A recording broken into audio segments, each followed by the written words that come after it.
যাকে আল্লাহ জাহান্নামের জন্য সৃষ্টি করেছেন তার কাছে নামাজ ভালো লাগবে না, রোজা ভালো লাগবে না, ওয়াজ মাহফিল ভালো লাগবে না, তাফসিরুল কোরআন মাহফিল ভালো লাগবে না, মসজিদ ভালো লাগবে না। মাহফিল দেখলে শরীরে জ্বালা পোড়া শুরু হবে, আলেম ওলামাদেরকে দেখলে চুলকানি আরম্ভ হবে। জোরে কোন ঠিক না বেঠিক? আরো জোরে ঠিক না বেঠিক? এই জন্য ওয়াজ মাহফিল এতে আমরা খুশি না বেজার? মাহফিল যেখানে আমরা আছি, কোরআনে কারীম যেখানে আমরা আছি, ওলামায়ে কেরাম যেখানে মুসলমান, গান বাজনা যেখানে আমরা নাই, সুদ ঘুষ যেখানে আমরা নাই, চিল্লায়া বলেন ঠিক না বেঠিক? মুসলমান রবকে, আরো জোরে বলেন রবকে। আসমানের মালিক কে? জমিনের মালিক কে? আমাদের সৃষ্টি করেছেন কে? ওই এক আল্লাহর গোলামি করার জন্য আমরা এখানে উপস্থিত হয়েছি, ঠিক না বেঠিক? এতে কাউকে কাহারও চুলকানি আসবে, কাহারও অ্যালার্জি আসবে, আসতেই পারে। মুহাম্মদুর রাসূলুল্লাহ সাল্লাল্লাহু আলাইহি ওয়াসাল্লাম কালিমার দাওয়াত যখন শুরু করলেন তখন একদল অ্যালার্জিওয়ালা কোম্পানি ছিল, ঠিক না? যাদের কাছে কোরআনের কথা, কালিমার কথা, নবীর কথা, ইসলামের কথা যাদের কাছে ভালো লাগতো না, ছিল কি ছিল না? হার জামানায় এমন একদল সবসময় ছিল। একদিকে শয়তান, অপরদিকে আদম, এরপর একদিকে ফেরাউন, তার মোকাবেলায় আল্লাহ পাক রব্বুল আলামিন মুসা পয়গম্বর প্রেরণ করেছেন। একদিকে নমরুদ, মোকাবেলা ইব্রাহিম পয়গম্বর প্রেরণ করেছেন। একদিকে পৃথিবীর শ্রেষ্ঠ সন্ত্রাস আবু জাহেল, উতবা, সাইবা, অপরদিকে আল্লাহ পাক দ্বীনের বাতি নিয়ে সামনে অগ্রসর হয়ে দ্বীনের ঝান্ডা উঁচু করার জন্য, ইলায়ে কালিমাতুল্লাহর জন্য ময়দানে পাঠিয়েছেন মুহাম্মদুর রাসূলুল্লাহ সাল্লাল্লাহু আলাইহি ওয়াসাল্লাম, যিনি উম্মতকে ঘরেও তালিম দেন, জিহাদেরও তালিম দেন, নামাজের তালিম দেন, তরবারির নিচে কল্লা দিতে হবে সে তালিমও দিয়ে থাকেন। কথা বলেন ঠিক না বেঠিক? শুধু 5 ওয়াক্ত নামাজ ঘরে পড়া এটার নামই ইবাদত। জিহাদ ইবাদত না। শুধু তাসবিহ পড়া, শুধু তাবলীগ করা, শুধু জিকির করা এটা ইবাদত। জিহাদ ফি সাবিলিল্লাহ ইবাদত না, এটাও একটা ইংরেজদের পক্ষ থেকে, ব্রিটিশদের পক্ষ থেকে ধোঁকা। কথা ঠিক না? নামাজ আছে, রোজা আছে, থাকবে, মসজিদ লাগবে, মাদ্রাসা লাগবে। মুসলমান প্রয়োজনে ফিলিস্তিনি মুসলমানদের মতো বেঈমানের মোকাবেলায় যদি ডাক আসে জীবন দেওয়ার জন্য জীবন দিতে হবে, সন্তান উৎসর্গ করে দেওয়ার জন্য উৎসর্গ করতে হবে। ঘর বাড়ি ছাড়ার জন্য যদি ঘোষণা আসে ঘর বাড়ি ছেড়ে দিয়ে, অর্থ সম্পদ ছেড়ে দিয়ে আল্লাহর দ্বীন প্রতিষ্ঠা করার জন্য ময়দানে ঝাঁপায়া পড়ার ঘোষণা আসলে সেখানেও আল্লাহর ঈমান, আল্লাহর মুহাব্বত, ইশক ও মুহাব্বত নিয়ে ময়দানে ঝাঁপায়া পড়তে কারা কারা রাজি আছে? হাত উঁচু করে দেখায়।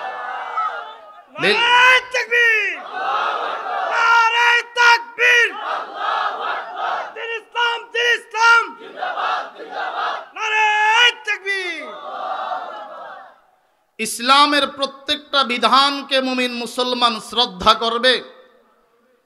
দাওয়াত ও তাবলীগ ইসলামের অংশ, পীর মুরিদি ইসলামের অংশ, নামাজ ইসলামের রকন, রোজা ইসলামের রকন, যাকাত ইসলামের রকন, হজ্জ বাইতুল্লাহ ইসলামের রকন, জিহাদ ফি সাবিলিল্লাহর বিধান ও কোরআনই একটা ফরজ বিধান আছে। কথা ঠিক না বেঠিক? পুরা 30 পারা কোরআনে কারীম মানতে হবে, কিছু মানা কিছু ছাড়া এটা হলো ইহুদিদের স্বভাব। ঠিক না বেঠিক? আল্লাহ তাদের বদনাম দুর্নাম করে কোরআনে বলেন, আফাতুমিনুনা বিবাযিল কিতাবি ওয়া তাকফুরুনা বিবাদ। কিছু আয়াতের উপরে ঈমান আনলা আর কিছুকে অস্বীকার করলা, এটা মুমিনের পরিচয় হতে পারে না। ঠিক না বেঠিক? এজন্য কোরআনের শুরু থেকে শেষ পর্যন্ত যতগুলো আয়াত আছে আমরা সবগুলো মানি, জীবনে যেগুলো আমলে যেগুলো করণীয় সেগুলো করব, যেগুলো বর্জনীয় সেগুলো বর্জন করব। কিভাবে? আলেমদের মুখ থেকে শুনে শুনে। কথা ঠিক না বেঠিক? প্রত্যেকের জন্য বাংলা দেখে দেখে পড়া সহজ, কোরআন বুঝা কঠিন। বাংলা দেখে দেখে বুখারী শরীফ পড়া সহজ, বুঝা কঠিন। আপনার ইংরেজিতে পারদর্শী হতে হলে ইংরেজি গ্রামারের যেমন প্রয়োজন আছে, বাংলা আপনার কোরআনী শিক্ষায় পারদর্শী হতে হলে আপনার কোরআনের আরবি গ্রামার আপনার জানতে হবে। আর এগুলি শিক্ষা দেওয়া হয় মাদ্রাসার মাঝে। নাহুর ট্রেডিং, সরফের ট্রেডিং, ফাসাহাত বালাগতের ইলম না থাকলে আপনি সহিভাবে কোরআনে কারীম বুঝবেন না। কিছু বুঝবেন, কিছু ছাড়বেন। এজন্য কোরআন আছে যেখানে আমরা মুসলমান। চিল্লায়া বলেন ঠিক না বেঠিক? সজাগ না ঘুমন্ত? জাগ্রত না ঘুমন্ত? দেখি নারায়ে তাকবীর। আওয়াজ উঁচু করতে হবে, লিল্লাহে তাকবীর। আমি আপনাদের সামনে কোরআনে কারীম থেকে সূরাতুদ দুহার কিছু আয়াতে কারীমা তেলাওয়াত করেছি। এটা কোরআনে কারীমের 93 নং সূরা, সূরাতুদ দুহা। নবী আকরাম সাল্লাল্লাহু আলাইহি ওয়াসাল্লামকে যখন নবুয়ত দেওয়া হয়েছে, আল্লাহ পাক এক একটা ওহীর মেসেজ নবীজির কাছে পাঠান, নবীজি এটা উম্মতের কাছে পৌঁছায়া দেন। এটাই ছিল নবীজির আদত, এটাই ছিল নবীজির অভ্যাস। মন গড়া কোনো কথা নবীজি বলতেন, নিজ থেকে বানিয়ে কোনো কথা নবীজি বলতেন না। এটাই আল্লাহ পাক কোরআনে বলেছেন, ওয়ামা ইয়ানতিকু আনিল হাওয়া ইন হুয়া ইল্লা ওয়াহয়ু ইউহা।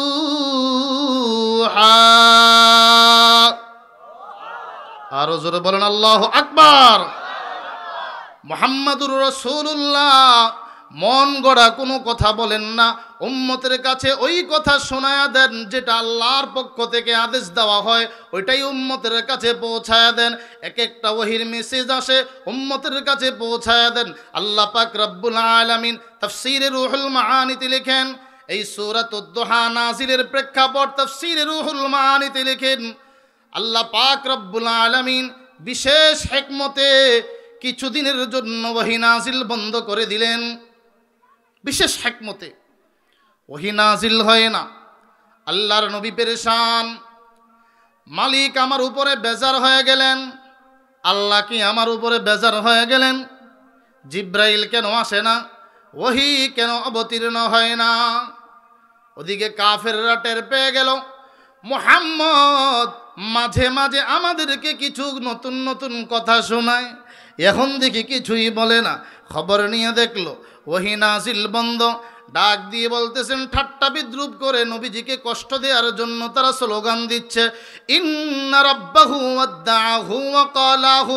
মুহাম্মদের রব মুহাম্মদকে ছেড়ে দিয়েছে, মুহাম্মদের রব মুহাম্মদের উপরে বেজার হয়ে গিয়েছে। জোরে কর নাউযুবিল্লাহ।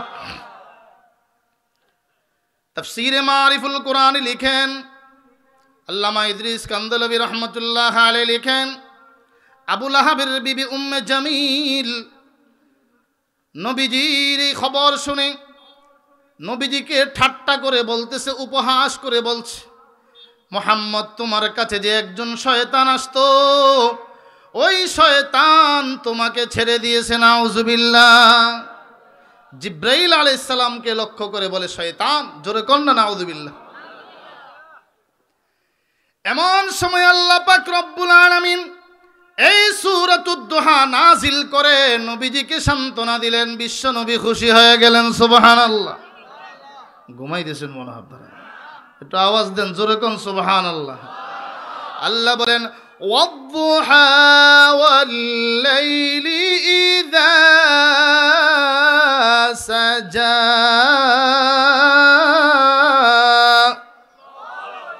আরো জোরে বলেন আল্লাহু আকবার। ওয়াদ-দুহা ওয়াল-লাইলি ইযা সাজা মা ওয়াদ্দাআকা রাব্বুকা ওয়া মা ক্বালা।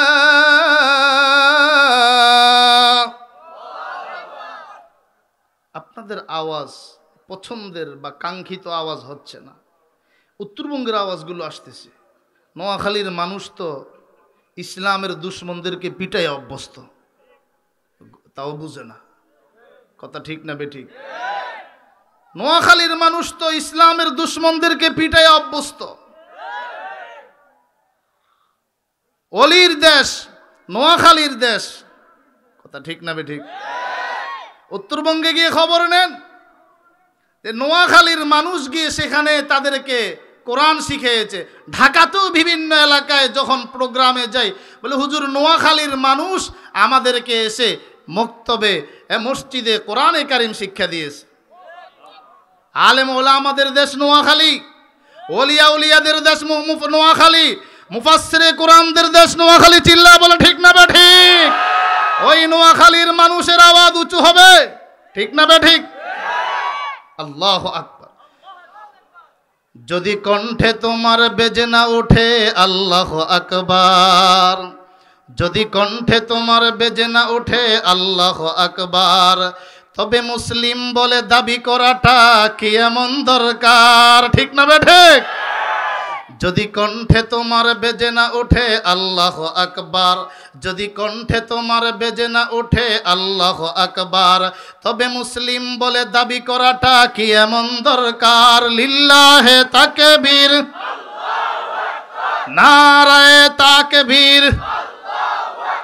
যদি আমার বোনের বোরকা হিজাব কেউ ধরে দেয় টান, যদি আমার বোনের বোরকা হিজাব কেউ ধরে দেয় টান, যদি কলেজ ইউনিভার্সিটিতে কেউ করে অপমান, তবে রাজপথে ফের উঠবে স্লোগান আল্লাহু আকবার, আল্লাহু আকবার, লিল্লাহে তাকবীর, নারায়ে তাকবীর। কোরআন সুন্নাহর আলো, ওয়াজ মাহফিল যেখানে, আলেম ওলামা যেখানে, নারায়ে তাকবীর। কাফেররা নবীজিকে ঠাট্টা করে বলে, মুহাম্মদ তোমার রব তোমাকে ছেড়ে দিয়েছে। আমার আল্লাহ বলেন, পয়গম্বর, ওয়াদ-দুহা ওয়াল-লাইলি ইযা সাজা, দিনের কসম, রাতের কসম, যখন রাত অন্ধকারাচ্ছন্ন হয়, দুইটা কসম করে আমি আল্লাহ আপনাকে জানায়া দেই, মা ওয়াদ্দাআকা রাব্বুকা ওয়া মা ক্বালা। পয়গম্বর আপনার রব আল্লাহ, রবকে কণ্ঠ ছেড়ে দিয়ে আওয়াজ উঁচু করে বলেন, রবকে, আমাদের রবকে। আপনার রব আল্লাহ আপনাকে ছেড়ে দেননি, আপনার উপরে বেজার হননি। সুবহানাল্লাহ পড়েন। কেনই বা আমি আল্লাহ আপনাকে ছেড়ে দিব? আপনার জন্য আসমান, আপনার জন্য জমিন, আপনার জন্য কুল কায়নাত আমি সৃষ্টি করেছি। না হতে তুম না হতে খিলকাত আরদে সামাহ, আপনি না হলে আসমান সৃষ্টি হতো না, জমিন সৃষ্টি হতো না। আমি আল্লাহ আপনাকে এতটা মোহাব্বত করি, ভালোবাসি। ও মুসলমান, আমি আল্লাহ পয়গম্বরকে এতটা মোহাব্বত করি, ভালোবাসি। নামাজের মাঝে পয়গম্বর আপনার উপরে দুরূদ পাঠ করার একটা বিধান দিয়ে দিয়েছি। মুমিন কিয়ামত পর্যন্ত নামাজ পড়বে, ওই নামাজে আপনার উপরে দুরূদ পাঠ করবে। আপনার উপরে যদি দুরূদ পাঠ না করে, তার নামাজ আমি আল্লাহর দরবারে কবুল হবে না, ঠিক কিনা? আমি আল্লাহ আপনাকে এতটা মোহাব্বত করি, আজানের মাঝে আমার আলোচনার পরে আপনি নবীর আলোচনা। মুসলমান বন্ধুরা আমার, আল্লাহু আকবার, আল্লাহু আকবার। আল্লাহ বলেন, পয়গম্বর আপনার নাম মসজিদের মিম্বর থেকে উচ্চারিত হবে, আপনার প্রশংসা মাহফিলের মঞ্চ থেকে উচ্চারিত হবে। আল্লাহু আকবার। আপনাকে আমি এতটা মোহাব্বত করি, এতটা ভালোবাসি, আপনার ইন্তেকালের পরে কিয়ামত পর্যন্ত যোগে যোগে একদল আপনার আশিক দল থাকবে, উম্মত থাকবে, যারা আপনাকে নিজের জান থেকে বেশি মহাব্বত করবে, যারা আপনাকে নিজের সম্পদ থেকে বেশি মহাব্বত করবে, সারা পৃথিবী থেকে আপনাকে বেশি মহাব্বত করবে, এমন একদল আশেকে যোগে যোগে আপনার জন্য বরাদ্দ থাকবে। শুধু তাই নয়, আল্লাহু আকবার, পৃথিবীর মানচিত্র থেকে যদি কোনো নাস্তিক বেঈমান আপনাকে নিয়ে কটূক্তি করে, আপনাকে ব্যঙ্গ করে, আপনাকে উপহাস করে কথা বলে, ওই পৃথিবীর জমিন থেকে আপনার আশেকের দলেরা নিজের জান বিলীন করে দিয়ে ওই নাস্তিক বেঈমানের মোকাবেলার জন্য ময়দানে ঝাঁপায়া পড়বে। জোরে কোন ঠিক কিনা? এজন্য দেখা গিয়েছে ফ্রান্সে নবীকে কটূক্তি করা হয়েছে, সারা দুনিয়ার মুসলমানের অন্তরে আগুন জ্বলে, আগুনের জ্বালা সৃষ্টি হয়েছে। জোরে কোন ঠিক না ঠিক? আল্লাহু আকবার, আল্লাহু আকবার। আপনাকে এত বেশি মহাব্বত করি, আরশে আজিমে আমার নামের পাশে আপনি নবীর নামটা আমি রেখে দিয়েছি। সুবহানাল্লাহ। আল্লাহ বলেন ওয়াদ-দুহা ওয়াল-লাইলি ইযা সাজা মা ওয়াদ্দাআকা রাব্বুকা ফামা ক্বালা। দুহা ওয়াল-লাইলি ইযা সাজা এর কয়েকটা তাফসীর রুহুল মাআনিতে উল্লেখ করেছেন। এক নম্বর তাফসীর, দুহা থেকে উদ্দেশ্য ইসলামের শুরু জামানা, লাইল থেকে ইসলামের শেষ জামানা। দুই নম্বর, দুহা থেকে উদ্দেশ্য হলো ওয়াজহুন নবী সাল্লাল্লাহু আলাইহি ওয়াসাল্লাম, নবীজির চেহারা মুবারক। লাইল থেকে উদ্দেশ্য নবীজির চুল মুবারক। তার মানে আল্লাহ বলেন ওয়াদ-দুহা ওয়াল-লাইলি ইযা সাজা, পয়গম্বর আপনার চেহারা মুবারকের কসম, আপনার চুল মুবারকের কসম। আল্লাহু আকবার, আল্লাহু আকবার। দুনিয়ার মানুষকে আল্লাহ সৌন্দর্যতা দিয়ে সৃষ্টি করেছেন, এর চাইতেও বেশি সৌন্দর্যতা দিয়ে বিশ্ব নবী মুহাম্মদুর রাসূলুল্লাহকে সৃষ্টি করেছেন। এই জন্য সাহাবী বলেন ওয়া আহসানু মিনকা লাম তারা কাত্তু আইনি ওয়া আজমালু মিনকা লাম তালিদিন নিসাউ খুলিকতা মুবাররাম মিন কুল্লি আইবিন ফাকান্নাকা খুলিকতা কামা তাশাউ। ও পয়গম্বর, আপনার মতো এত চমৎকার চেহারাওয়ালা দুনিয়ার কোনো চক্ষু দেখে নাই, দুনিয়ার কোনো নারী আপনার মতো সন্তান জন্ম দেন নাই। জোরে কোন ঠিক কিনা? আল্লাহ পাক আপনাকে সমস্ত অপসমস্ত গুনাহ থেকে, সমস্ত আপত্তিকর বস্তু থেকে পবিত্র করে আল্লাহ পাক আপনাকে সৃষ্টি করেছেন। আপনি সমস্ত অভিযোগ মুক্ত, আপনি সমস্ত দোষ ত্রুটির ঊর্ধ্বে। নবীদের কোনো গুনাহ নাই। আহলুস সুন্নাহ ওয়াল জামাতের আকীদা, নবীদের কোনো গুনাহ নাই। জোরে কোন ঠিক কিনা? নবীদের কোনো গুনাহ নাই। আল্লাহু আকবার, আল্লাহু আকবার। এজন্য আল্লাহ পাক রব্বুল আলামিন বলেন ওয়াদ-দুহা, নবী গো আপনার চেহারা মুবারকের কসম, আপনার চুল মুবারকের কসম। আল্লাহু আকবার, আল্লাহু আকবার। মুহাম্মদুর রাসূলুল্লাহ সাল্লাল্লাহু আলাইহি ওয়াসাল্লামের মাঝে ওই গুণগুলো পুরাপুরি ছিল। একজন মানুষ একে অপরকে যে কারণে মহাব্বত করে, সৌন্দর্যের কারণে বেশি মহাব্বত করে, গুণের কারণে মহাব্বত করে, সম্পদের কারণে মহাব্বত করে, আল্লাহু আকবার, বংশের কারণে মহাব্বত করে। আমার নবীর মাঝে সমস্ত গুণগুলো পুরাপুরিভাবে ছিল। জোরে কোন ঠিক কিনা? আল্লাহর রাসূল, বুখারীর বর্ণনায় এসেছে কানা জওয়াদুন নাস, কানা জওয়াদান নাস, নবীজি ছিলেন সমস্ত মানুষগুলোর মাঝে সবচাইতে বেশি দানশীল। আল্লাহু আকবার। কোন মানুষটার কখন কি প্রয়োজন, ওই তাকাদা চাহিদা পূরণ করতেন নবী আরবি সাল্লাল্লাহু আলাইহি ওয়াসাল্লাম। যদিও আল্লাহ পাক চেয়েছেন উহুদ পাহাড় লম্বায় 7 কিলোমিটার, প্রস্থ 3 কিলোমিটার, এই উহুদ পাহাড় আল্লাহ পাক চেয়েছেন পয়গম্বর আপনি যদি অনুমতি দেন এই উহুদ পাহাড় আপনার জন্য স্বর্ণ দ্বারা বানায়া দিব, পুরা উহুদ পাহাড়কে আপনার জন্য স্বর্ণে পরিণত করব। নবীজি নবীজি পছন্দ করলেন না, গ্রহণ করলেন না। আমি সম্পদ কামাই করার জন্য আসি নাই, আমি এসেছি আমার উম্মতগুলোকে আল্লাহর সঙ্গে একটু পরিচয় করে দেওয়ার জন্য। আমি এসেছি আমার উম্মতগুলোকে জান্নাতের পথ প্রদর্শন করানোর জন্য। আল্লাহু আকবার, আল্লাহু আকবার। 2 নম্বর গুণের কারণে মানুষ একজন অপরজনকে বেশি মহাব্বত করে। আমার নবীর মাঝে সকল গুণগুলো বিদ্যমান ছিল।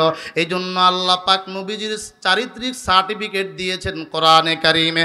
আল্লাহ বলেন, ইন্নাকা লাআলা খুলুকিন আযীম। পয়গম্বর, আপনি মহা চরিত্রের গুণে আদিষ্ট, আপনি চরিত্রের সর্বোচ্চ শিখরে আছেন। আল্লাহু আকবার, আল্লাহু আকবার।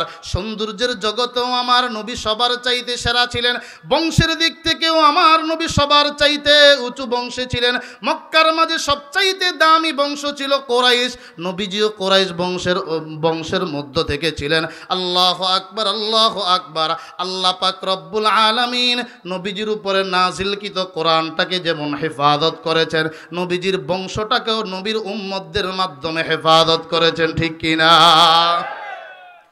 আপনি যেই নেতার পিছনে দৌড়ান, আপনি যেই নেতার পাগল, ওই নেতার নাম আপনি জানেন, বাবার নাম হয়তো নাও জানতে পারেন। আল্লাহু আকবার। অথবা যদি জিজ্ঞেস করা হয় দাদা দাদির নামটা বলেন বা পরদাদার নাম বলেন, খুঁজেও পাওয়া যাবে না। আল্লাহু আকবার। মুসলমান বন্ধুরা আমার, নবীর আশেক উম্মতরা নবীর উপরে নাজিলকৃত কোরআনে কারিম যেভাবে মুখস্থ করেছে, নবীর বংশটাকেও মুখস্থ করে রেখেছে। বুখারীর বর্ণনায় ইমাম বুখারী রহমতুল্লাহ আলাইহি লিখেন, প্রথম খণ্ড 15 নম্বর পারা 543 নং পৃষ্ঠায় উল্লেখ করেন, মুহাম্মাদুর রাসূলুল্লাহ সাল্লাল্লাহু আলাইহি ওয়াসাল্লামের বাবার নাম আব্দুল্লাহ, আব্দুল্লাহর বাবার নাম আব্দুল মুত্তালিব, আব্দুল মুত্তালিবের বাবার নাম হাশেম, হাশেমের বাবার নাম আব্দে মানাফ, আব্দে মানাফের বাবার নাম কুসাই, কুসাইয়ের বাবার নাম কেলাব, কেলাবের বাবার নাম মুররা, মুররার বাবার নাম কাব, কাবের বাবার নাম লুয়াই, লুয়াইয়ের বাবার নাম গালেব, গালেবের বাবার নাম ফেহের, ফেহেরের বাবার নাম মুদ্রিকা, মুদ্রিকার বাবার নাম ইলিয়াস, ইলিয়াসের বাবার নাম মুজর, মুজরের বাবার নাম নিজার, নিজারের বাবার নাম মাআদ, মাআদের বাবার নাম আদনান। সিয়ার ও আলামিন নুবালা প্রথম নাম্বার খণ্ড 28 নং পৃষ্ঠায় উল্লেখ করা হয়, আদনানের পিতার নাম উদুদ, উদুদের পিতার নাম মুকাউভিম, মুকাউভিমের পিতার নাম নাহুর, নাহুরের পিতার নাম তাইরাহ, তাইরাহের পিতার নাম ইয়ারব, ইয়ারবের পিতার নাম ইয়াসজুব, ইয়াসজুবের পিতার নাম নাবেদ,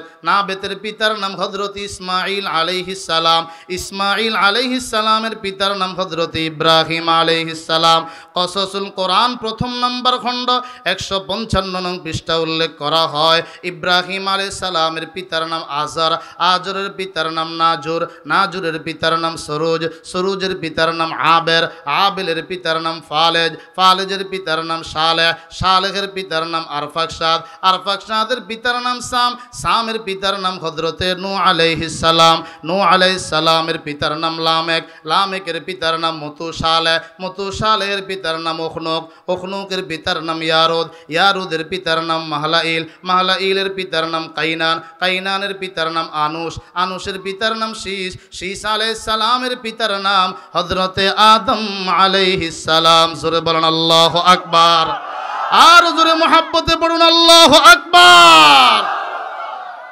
আমার নবী সৌন্দর্যের জগতে যেমন সবার চাইতে সেরা, গুণের দিক থেকেও সবার চাইতে সেরা, জ্ঞানের দিক থেকেও সবার চাইতে সেরা, বংশের দিক থেকেও সবার চাইতে সেরা। এই জন্য আল্লাহ পাক রব্বুল আলামিন বলেন, ওয়াদ্দুহা, নবী গো আপনার চেহারা মুবারকের কসম, ওয়াল্লাইলি ইযা সাজা, আপনার চুল মুবারকের কসম। 3 নম্বর তাফসীর মুফাসসিরিনে কেরাম লেখেন, তাফসীরে জালালাইন লেখেন, আল মুরাদু বিদ-দুহা আউয়ালুন নাহার আও কুল্লা, দুহা থেকে উদ্দেশ্য দিনের শুরু অংশ অথবা পুরা দিন উদ্দেশ্য, লাইল থেকে উদ্দেশ্য হলো জামিউল লাইল, পুরা রাত্র উদ্দেশ্য। এজন্য আল্লাহ পাক রব্বুল আলামিন বলেন, ওয়াদ-দুহা ওয়াল লাইলি ইযা সাজা, পয়গম্বর দিনের কসম, রাতের কসম, যখন রাত অন্ধকারাচ্ছন্ন হয়, দুইটা কসম করে আল্লাহ পাক রব্বুল আলামিন পরবর্তী 3 আয়াতে নবীজিকে সান্ত্বনা দিয়েছেন। আল্লাহ বলেন, মা ওয়াদ্দাআকা রব্বুকা ওয়া মা ক্বালা। পয়গম্বর, আপনার রব আল্লাহ আপনাকে ছেড়ে দেননি, আপনার উপরে বেজার হননি। জোরে কোন ঠিক কিনা?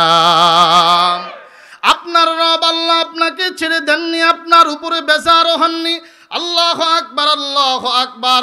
2 নম্বর সান্ত্বনা আল্লাহ পাক রব্বুল আলামিন বলেন, ওয়ালাল আখিরাতু খায়রুল লাকা মিনাল উলা।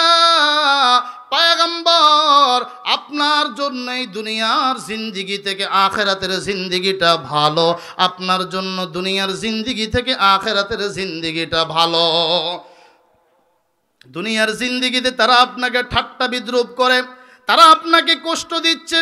আপনি ঘর থেকে বের হয় বাইতুল্লাহ, আপনি নামাজ পড়বেন খানায়ে কাবা, আবু লাহাবের বিবি আপনার রাস্তার মাঝে কাটা বিছায়া দেয়, আবু জাহেল বাধা দেয়, উতবা সাইবা বাধা দেয়। আপনি খানায়ে কাবায় নামাজের সিজদার হালতে আবু জাহেল উকবাকে পাঠায়া দেয়, উটের নাড়ি বুড়ি মুহাম্মদের ঘাড়ের উপরে চাপায়া দাও, আপনি উঠতে পারেন না। হযরত ফাতেমা এসে উটের নাড়ি বুড়ি সরায় আপনাকে উদ্ধার করেছে। আপনার কদমে কদমে তারা আপনাকে বাধা দিচ্ছে, আপনাকে কষ্ট দিচ্ছে। পয়গম্বর, একটু কষ্ট করেন, এই দুনিয়ার জিন্দেগি কষ্টের জায়গা। আপনার বহু ভাই যাদেরকে মাটিতে ফেলে মারধর করেছে নূহ পয়গম্বরকে, আল্লাহু আকবার, আপনার অনেক ভাইকে অনেকভাবে কষ্ট দেওয়া হয়েছে। জাকারিয়া আলাইহিস সালামকে করাত দ্বারা ছিঁড়ে হত্যা করা হয়েছে, শহীদ করে দেওয়া হয়েছে।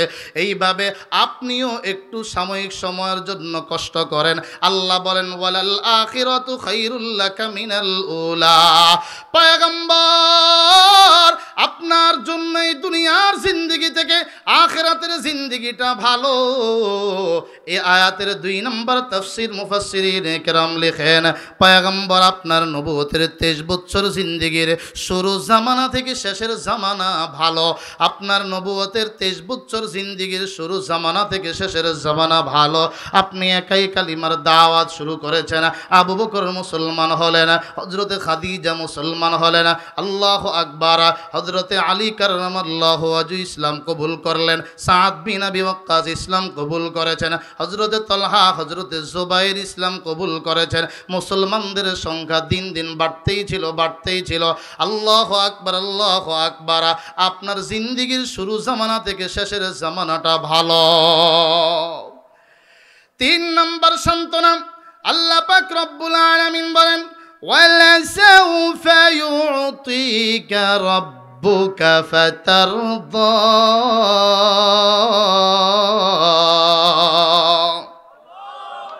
পয়গম্বর, আপনার রব অচিরে আপনাকে এত বড় দামি নেয়ামত দিবেন।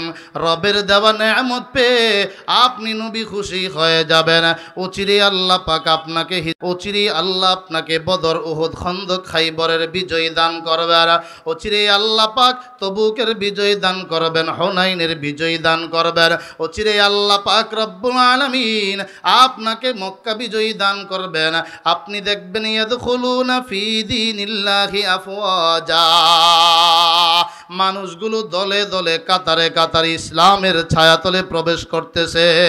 আল্লাহু আকবার, আল্লাহু আকবার। অচিরেই আল্লাহ পাক আপনাকে এত বড় দামি নেয়ামত দিবেন, আপনি নবী খুশি হয়ে যাবেন। মক্কি জিন্দেগিতে আপনি কতই না কষ্ট করেছেন। শিয়াবে আবি তালেবে 3 বছর আপনাকে জেলখানায় বন্দি করে রাখা হয়েছে, ভালোভাবে খাবার খাওয়ারও সুযোগ দেয় নাই। সিরিয়া থেকে ব্যবসায়ী কাফেলারা খাবার নিয়ে আসতো, মক্কার বেঈমানগুলো চড়া মূল্য দিয়ে খাবারগুলো ক্রয় করে নিত। আমার নবী যেই জায়গায় অবস্থান করতেছেন ওই জায়গায় খাবার যেতে দিত না। নবীজি গাছের পাতাও খেয়েছেন, গাছের ছালও খেয়েছেন। আল্লাহু আকবার, আল্লাহু আকবার। আবু তালিবের ইন্তেকালের পর, হযরত খাদিজার ইন্তেকালের পরে আপনি বুক ভরা আশা নিয়ে তায়েফের ময়দানে গিয়েছেন দিন প্রচারের জন্য। কালিমার দাওয়াত নিয়ে আপনি যখন গেলেন, আল্লাহু আকবার, আল্লাহু আকবার, 1 সপ্তাহ সপ্তাহ পর্যন্ত আপনি কালিমার দাওয়াত দিলেন, কিন্তু বেঈমানরা একজনও কালিমা পড়ে নাই। আপনি যখন ফেরত চলে আসতেছেন, এমন সময় যুবকদেরকে তারা লাগায়া দিল, মক্কা থেকে মুহাম্মদ নামক একটা পাগল এসেছে, ওকে এখান থেকে তাড়ায়া দাও, তায়েফের জমিন থেকে পাথর মেরে তাকে সরায়া দাও। ওই তায়েফের যুবকগুলো না জেনে না বুঝে আপনার উপরে বৃষ্টির ন্যায় পাথর বর্ষণ করলো। আপনার এই সুন্দর চেহারা থেকে, দেহ মুবারক থেকে রক্ত টপ টপ করে পড়তেছিল। জোরে কোন ঠিক কিনা? পয়গম্বর এইভাবে আপনার জন্য অতিবাহিত হয়েছিল। আল্লাহু আকবার। মক্কি জিন্দিগি 13 বছরের জিন্দিগি, পরিশেষে আবু জাহেল ফাইনাল সিদ্ধান্ত নিয়েছে আপনাকে একেবারে খতম করে দিবে, আপনাকে একেবারেই মেরেই ফেলবে।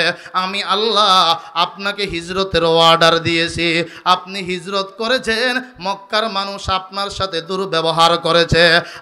আপনি হিজরত করে যখন মদিনায় আসলেন, ওই মদিনার মানুষগুলো ছন্দে ছন্দে স্লোগানে স্লোগানে, মদিনার যুবকগুলো, মদিনার বৃদ্ধগুলো, মদিনার বালকগুলো সবাই আপনাকে সুন্দরভাবে স্বাগতম জানায় রিসিভ করেছে। ঠিক কিনা? তাদের মুখে তখন উচ্চারিত হচ্ছিল, তালাআল বাদরু আলাইনা, তালাআল বাদরু আলাইনা মিন সানিয়াতিল ওয়াদা'i ওয়াজাবা শুকরু আলাইনা মাদআ লিল্লাহি দা'i আইয়ুহাল মাবউসু ফিনা জিতা বিল আমরিল মুতা'i জিতা শাররাফতাল মাদিনা মারহাবান ইয়া খায়রা দা। আল্লাহু আকবার বলেন, আর জোরে বলেন আল্লাহু আকবার। মক্কার মানুষগুলো 13 বছর আপনার সঙ্গে কেমন আচরণ করেছে, আর মদিনায় যাওয়ার পরে তারা আপনাকে কেমন ভালোবাসা দিয়েছে, অচিরেই আমি আল্লাহ আপনাকে এত বড় দামি নেয়ামত দিব। আমার দেওয়া নেয়ামত পাওয়ার পর আপনি নবী খুশি হয়ে যাবেন। 2 নম্বর তাফসীর মুফাসসিরিনে কেরাম লিখেন, আল্লামা জুলফিকার নকশবন্দি লিখেন, আল্লাহর নবীর দরবারে জিব্রাইল আলাইহিস সালাম একদিন আসলেন, মনটা খুব বেজার। নবীজি ডাক দিয়ে বলেন, ভাই জিব্রাইল, আজকে মনটা আপনার খারাপ কেন? প্রায় সময় আপনি আমার কাছে আসেন, আপনার মুখে হাসি ফুটে থাকতো, আজকে চেহারায় মলিনতার রহস্যটাকে একটু জানতে চায়। জিব্রাইল ডাক দিয়ে বলে, পয়গম্বর, আল্লাহর হুকুমে আজকে জাহান্নামের চিত্রটা দেখার সুযোগ হয়েছে। জাহান্নামের আগুনের যেই অবস্থা, দুনিয়ার কোনো মানুষ জাহান্নামের আগুন সহ্য করতে পারবে না। জোরে কোন ঠিক কিনা? দুনিয়ার আগুন থেকে 70 গুণ বেশি জাহান্নামের আগুনের তাপমাত্রা। আল্লাহু আকবার, আল্লাহু আকবার। আল্লাহ পাক রব্বুল আলামিন ফেরেশতাদের মাধ্যমে এই জাহান্নামের আগুনটাকে প্রজ্বলিত করেছেন। ও ফেরেশতারা, বেঈমান নাফরমানগুলোকে যে আগুন দ্বারায় আমি শাস্তি দিব, ওই আগুনটাকে 1000 বছর পর্যন্ত জ্বালাও। ফেরেশতারা 1000 পর্যন্ত জ্বালানোর পর, 1000 বছর জ্বালানোর পর ওই জাহান্নামের আগুনের কালার একেবারে লাল বর্ণের হয়ে যায়। আল্লাহ বলবেন, ফেরেশতা হবে না, আরো 1000 বছর পর্যন্ত জ্বালাও। 2000 বছর পর্যন্ত জ্বালানোর পর এখন জাহান্নামের আগুনের কালার একেবারে সাদা। আল্লাহ বলেন, হবে না। ও ফেরেশতা, বেঈমান নাফরমান, ওই নাফরমানগুলোকে যে আগুন দ্বারা আমি শাস্তি দেব, ওই আগুনটাকে আরো 1000 বছর পর্যন্ত জ্বালাও। 3000 বছর পর্যন্ত যখন জ্বালানো হলো, আগুনের কালার একেবারে কালো কালো হয়ে যায়। আগুনের তাপমাত্রা কেমন? মুসলিম শরীফ প্রথম খণ্ডে নবীর হাদিস নকল করা হয়। আল্লাহর রাসূল বলেন, ইস্তাকাতিন নারু ইলা রাব্বিহা। ওই জাহান্নাম আল্লাহর কাছে অভিযোগ করে বলে, কেমন আগুন তুমি আমার ভিতরে ঢুকাইলা, কেমন আগুন তুমি আমার ভিতরে ঢুকাইলা, আমার তো সহ্য হয় না। আকালা বাদি বাদ, আমার এক অঙ্গ আরেক অঙ্গকে খেয়ে ফেলতেছে। মালিক আমার উপরে একটু রহম করো, দয়া করো। যে আগুনের এত তাপ, দুনিয়ার কোনো মানুষ এই আগুন সহ্য করতে পারবে না। জিব্রাইল ডাক দিয়া বলেন, পয়গম্বর, আল্লাহ পাক জাহান্নামটাকে 7টা স্তরে ভাগ করেছেন। সপ্তম স্তরে মুনাফিকদের শাস্তির ব্যবস্থা, ষষ্ঠ স্তরে মুশরিকদের শাস্তির ব্যবস্থা, পঞ্চম স্তরে তারকা পূজারীদের শাস্তির ব্যবস্থা, চতুর্থ স্তরে অগ্নি পূজারীদের শাস্তির ব্যবস্থা, তৃতীয় স্তরে ইহুদিদের শাস্তির ব্যবস্থা, দ্বিতীয় স্তরে খ্রিস্টানদের শাস্তির ব্যবস্থা। এতটুকু বিবরণ দেওয়ার পর জিব্রাইল নীরব। আমার নবী ডাক দিয়ে বলেন, জিব্রাইল বলো, জাহান্নামের প্রথম তবকায় কারা থাকবে? জিব্রাইল ডাক দিয়ে বলেন, পয়গম্বর, আপনার গুনাহগার উম্মতগুলোকে জাহান্নামের প্রথম তবকায় শাস্তি দেওয়া হবে। এই কথা শুনে আমার নবীর মনটা খুব খারাপ হয়ে গেল। ডাক দিয়ে বলল, ভাই জিব্রাইল, যেই উম্মতের জন্য আমি তায়েফে রক্ত ঝরাইলাম, যেই উম্মতের জন্য শিয়াবে আবি তালেবে 3 বছর জেলখানায় ছিলাম, আমার যেই উম্মতের জন্য উহুদে দান শহীদ করলাম, খন্দকের জমিনে পেটে পাথর বাঁধলাম, আমার উম্মত জাহান্নামের আগুনে জ্বলবে, আমি নবী কশিন কালো সহ্য করতে পারবো না। সাহাবায়ে কেরাম বলেন, নবীজিকে দেখলাম হঠাৎ পেরেশান হয়ে গেলেন। নামাজের সময় মসজিদে গিয়ে নামাজ আদায় করেন। নামাজ শেষ করার পরে কামরার ভিতরে ঢুকে দরজাটা বন্ধ করে দেন। কাহারও সঙ্গে কোনো কথাবার্তা নাই। আল্লাহু আকবার, আল্লাহু আকবার। আল্লাহর হাবিব জনাবে মুহাম্মদুর রাসূলুল্লাহর এই দৃশ্য দেখে সাহাবায়ে কেরামও পেরেশান হয়ে যান। আমাদের কোনো আচরণে নবী কষ্ট পাইলেন কিনা? কেন আমাদের সঙ্গে কোনো কথা বলেন না? কেন নবীর চেহারায় মলিনতা? কেন নবীজির চক্ষু মোবারকে পানি দেখা যায়? আল্লাহু আকবার, আল্লাহু আকবার।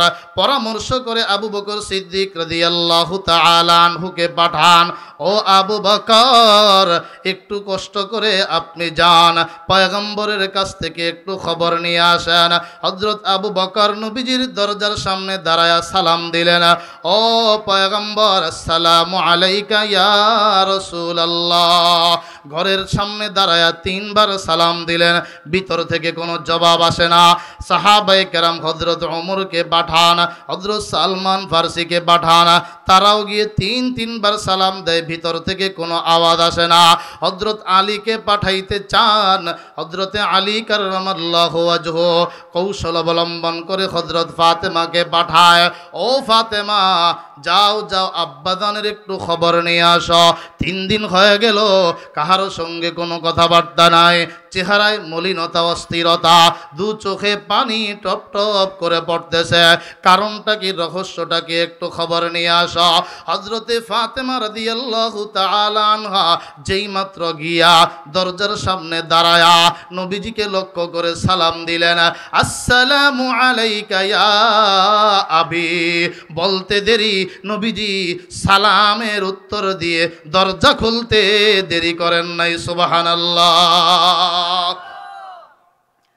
আমার ভাইরা বন্ধুরা, হযরত ফাতেমা ডাক দিয়ে বলেন, আব্বা জান, আজ 3 দিন হয়ে যায় আপনি সাহাবীদের সঙ্গে কোনো কথা বলেন না, আপনার মনটা বেজার, আপনার 2 চোখে পানি, রহস্যটাকে একটু জানতে চাই। নবীজি ডাক দিয়া বলেন, ফাতেমা, তুমি কি জানো না? আল্লাহু আকবার, আল্লাহু আকবার। জিব্রাইল এসে আমাকে খবর দিয়েছেন আমার উম্মতগুলো নাকি জাহান্নামের আগুনে জ্বলবে। যেই উম্মতের জন্য এত কষ্ট করলাম, যেই উম্মতের জন্য পেটে পাথর বাঁধলাম, তায়েফের জমিনে রক্ত ঝরাইলাম, মার খাইলাম, আঘাতগুলো সহ্য করলাম, বহু বাধা প্রতিবন্ধকতাগুলো সহ্য করে নিলাম, আমার ওই উম্মতগুলো জাহান্নামের আগুনে জ্বলবে, আমি নবী কোশ্চিন কালো সহ্য করতে পারবো না। আমার নবী সেজদার মাঝে পড়ে উম্মতি উম্মতি বলে যখন চিৎকার দিচ্ছেন, কান্নাকাটি শুরু করলেন। আল্লাহ পাক রব্বুল আলামিন জিব্রাইলকে পাঠা দেয়, ও জিব্রাইল যাও যাও বন্ধুর কাছে যাও, সুসংবাদটা শোনায়া দাও। ওয়ালা সাউফা ইউতিকা রাব্বুকা ফাতারদা, অচিরেই আপনার রব আল্লাহ আপনাকে এত বড় দামি নেয়ামত দিবেন। রবের দেওয়া নেয়ামত পাওয়ার পর আপনি নবী খুশি হয়ে যাবেন। অচিরেই আল্লাহ পাক আপনাকে কিয়ামতের ময়দানে সুপারিশের ক্ষমতা দিবেন। আপনি নবী সুপারিশ করবেন, আপনার সুপারিশের মাধ্যমে আপনার কোটি কোটি উম্মত আল্লাহর জাহান্নাম থেকে মুক্তি পেয়ে জান্নাতে চলে যেতে পারবে। সুবহানাল্লাহ, আরো জোরে কোন সুবহানাল্লাহ। কেমন নবীর উম্মত? বুখারী শরীফ 3238 নম্বর হাদিস। আল্লাহ পাক রব্বুল আলামিন, আল্লাহু আকবার আল্লাহু আকবার, নবীজি সাহাবীদেরকে লক্ষ্য করে বলেন, ও আমার সাহাবীরা, কিয়ামত যখন কায়েম হয়ে যাবে আল্লাহ পাক আদমকে বলবেন, আখরিজে বাসান্নার, জাহান্নামে যারা যাবে ওদেরকে বের করো, আলাদা করো, পৃথক করো। আদম নবী ডাক দিয়া বলবেন, পয়গম্বর, কারা জান্নাতে যাবে, কাদেরকে আলাদা করব? নবী আমার আল্লাহু আকবার, নবীজি বলেন, আল্লাহ পাক জবাব দিবেন, মিন কুল্লি আলফিন 999, প্রত্যেক হাজারে 999 জন জাহান্নামী, মাত্র একজন জান্নাতে যাবে। এই খবর শোনার সঙ্গে সঙ্গে সাহাবায়ে কেরাম পেরেশান হয়ে গেলেন। আল্লাহর রাসূল বলেন, পেরেশানির কোনো কারণ নাই। কোরআনে কারীমের আয়াত শোনায়া দিলেন, ওয়াতাদউ কুল্লু যাতি হামলিন হামলাহা ওয়া তারান নাসা সুকারা ওয়া মা হুম বিসুকারা ওয়ালাকিন্না আযাবাল্লাহি শাদীদ। কিয়ামতের সেই কঠিন মুহূর্ত, গর্ভধারিণী নারী তার গর্ভপাত ঘটবে, দুধের মহিলা তার দুধের শিশুকে, দুধ পানকারিনী মহিলা দুধের শিশুকে ভুলে যাবে।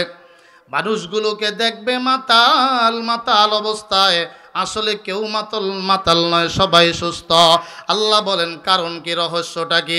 কারণ হলো একটাই, আমার আযাব বড় ভয়ানক। কিয়ামত কায়েম হবে, সূর্য মাথার উপরে চলে আসবে, যেই সূর্য দুনিয়ার জমিন থেকে 9,30,00,000 মাইল উপরে অবস্থিত।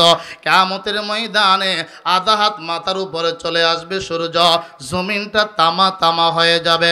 ওয়াবুররিজাতিল জাহিমু লিল গাফিন, জাহান্নামকে প্রকাশ করে দেওয়া হবে। ওয়াজিআ ইয়াউমা ইযিম বিজাহান্নাম, কিয়ামতের দিন জাহান্নামকে উপস্থিত করা হবে। জাহান্নামের হুঙ্কার, আল্লাহু আকবার আল্লাহু আকবার। জাহান্নামের হুঙ্কার, জাহান্নামকে নিয়ন্ত্রণ করার জন্য আল্লাহ পাক রব্বুল আলামিন ফেরেশতাদেরকে বলবেন, গলার মাঝে শিকল লাগাও। 70,000 শিকল লাগানো হবে, প্রত্যেকটা শিকলের মাঝে 70,000 করে ফেরেশতা মোতায়েন থাকবে। লক্ষ লক্ষ ফেরেশতা ওই জাহান্নামকে আঁকড়ে ধরার চেষ্টা করবে, কিন্তু পারবে না। আল্লাহু আকবার আল্লাহু আকবার। এমন সময় আল্লাহ পাক রব্বুল আলামিন কিছু পানি ছিটায় দিবেন জাহান্নামের উপরে। ওই জাহান্নাম আস্তে আস্তে পিছনের দিকে দৌড়তে শুরু করে দিবে। ফেরেশতা ডাক দিয়ে বলবে, মালিক, হাক লক্ষ লক্ষ ফেরেশতাদের জমাত নিয়ে যেই জাহান্নামকে পিছনে নিতে পারলাম না, কেমন মেডিসিন তুমি ছিটায়া দিলা? এটা কোন ধরনের মেডিসিন? এটা কেমন মেডিসিন যার পাওয়ারে জাহান্নামের আগুন পিছনের দিকে দৌড়তে শুরু করে দেয়? আল্লাহ পাক রব্বুল আলামিন ডাক দিয়ে বলবেন, এটা ভিন্ন কোনো কিছু না, এটা হলো একমাত্র আমার বান্দা বান্দীদের চোখের পানি। আমাকে ভয় করে চোখের পানি ফেলেছে। আল্লাহু আকবার, আল্লাহু আকবার। কবরের আযাবের ভয়ে চোখের পানি ফেলেছে, জাহান্নামের ভয়ে চোখের পানি ফেলেছে। এটা হলো আমার বান্দা বান্দীদের চোখের পানি। এই জন্য আল্লাহ পাক রব্বুল আলামিনের পয়গম্বর বলেন, বুখারী শরীফের হাদিস, লাউ তা'লামুনা মা আ'লামু লা যাহিকতুম কালিলান ওয়া লা বাকাইতুম কাসীরা।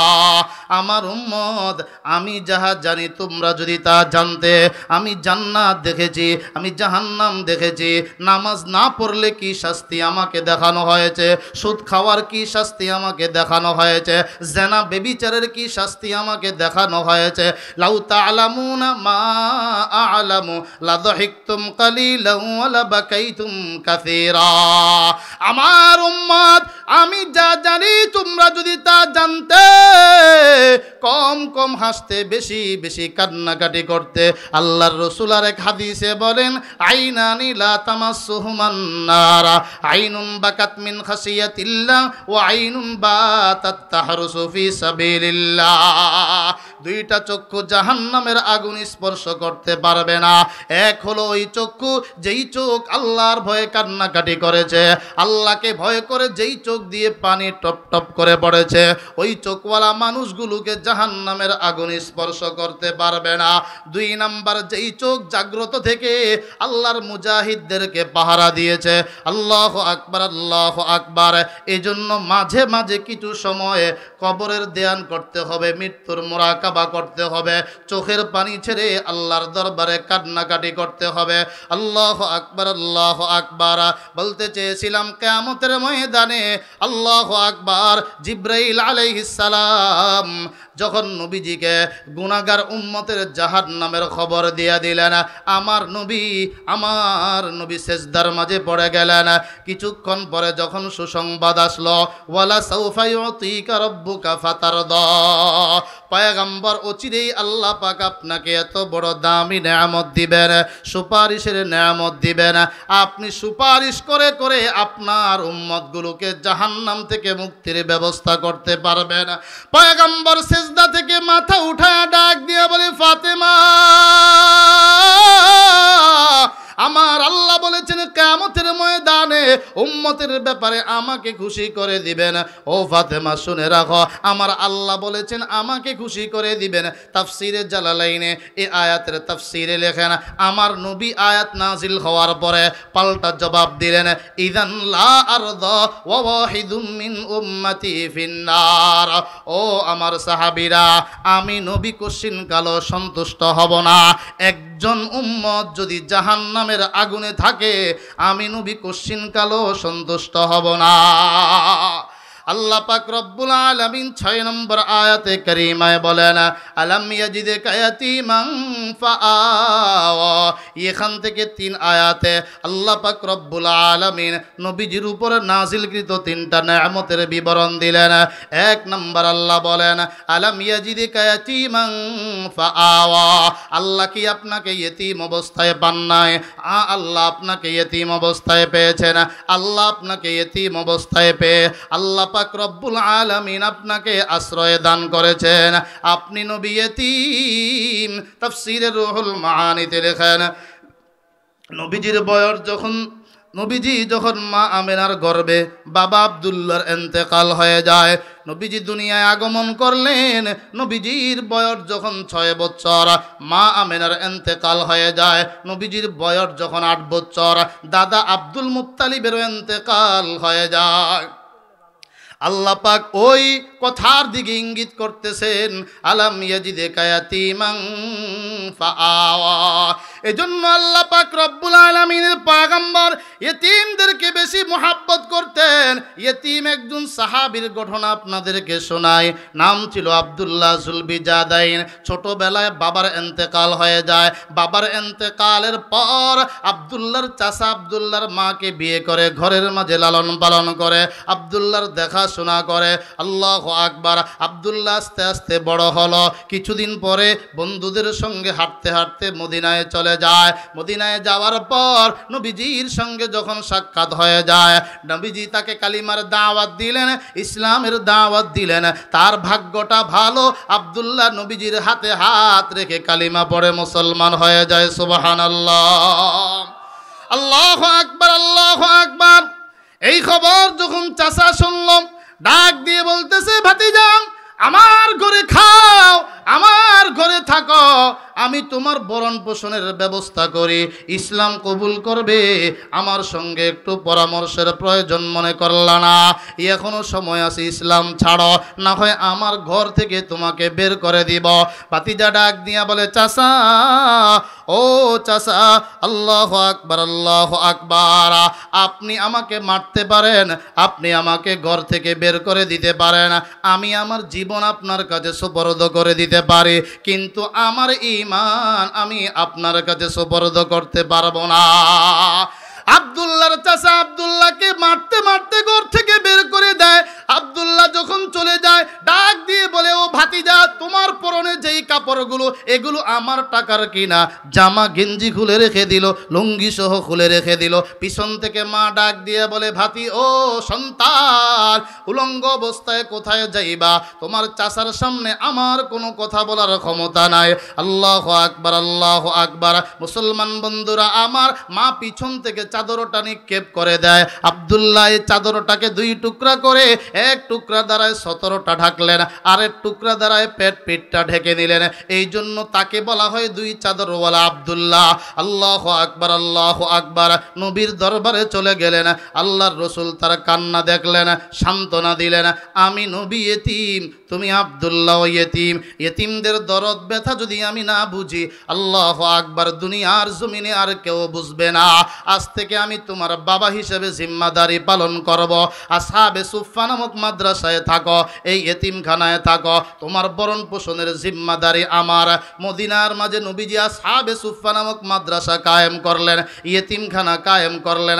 আমার নবী ঘোষণা দিলেন, আনা ওয়া কাফিলুল ইয়াতিমি কাহাতাইন, এতিমদের ভরণ পোষণের জিম্মাদারি নাও, এতিমখানার পাশে দাঁড়াও, তাদের খাবার দাবারের ফিকির করো। এতিমদের যদি জিম্মাদার হতে পারো, আমার সাথে এই দুইটা আঙ্গুল যেমন পাশাপাশি, জান্নাতে আমি নবীর পাশাপাশি তুমি থাকতে পারবে। আল্লাহু আকবার। বাংলাদেশের মাঝে বহু বিশ্ববিদ্যালয় আছে, ঢাকা বিশ্ববিদ্যালয়, চট্টগ্রাম, রাজশাহী, খুলনা বিশ্ববিদ্যালয়, অভাব নাই, কিন্তু এতিমখানা নাই। এতিমখানা ওলামায়ে কেরাম কায়েম করেছেন। হাটহাজারী মাদ্রাসা, যাত্রাবাড়ি মাদ্রাসা, চরমনাই মাদ্রাসা, নানুপুর মাদ্রাসা, মাদারীনগর মাদ্রাসা, এই মাদ্রাসা দারুল কোরআন হাফিজিয়া মাদ্রাসা ও এতিমখানা ওলামায়ে কেরাম প্রতিষ্ঠা করেছেন জনগণের মহাব্বত ভালোবাসায়। এগুলোর মাঝে এতিমরা পড়াশোনা করে, গরিবরা পড়াশোনা করে। এই জন্য আল্লাহু আকবার, প্রত্যেকটা মাদ্রাসা যেখানে আল্লাহ পাক রব্বুল আলামিন কিছু হিতাকাঙ্ক্ষী মুহিব্বিন তৈরি করে দেন, যারা ওই মাদ্রাসাগুলোকে অর্থ দিয়ে সহযোগিতা করে, চাউল ডাউল দিয়ে সহযোগিতা করে। জোরে কোন ঠিক কিনা? আল্লাহু আকবার।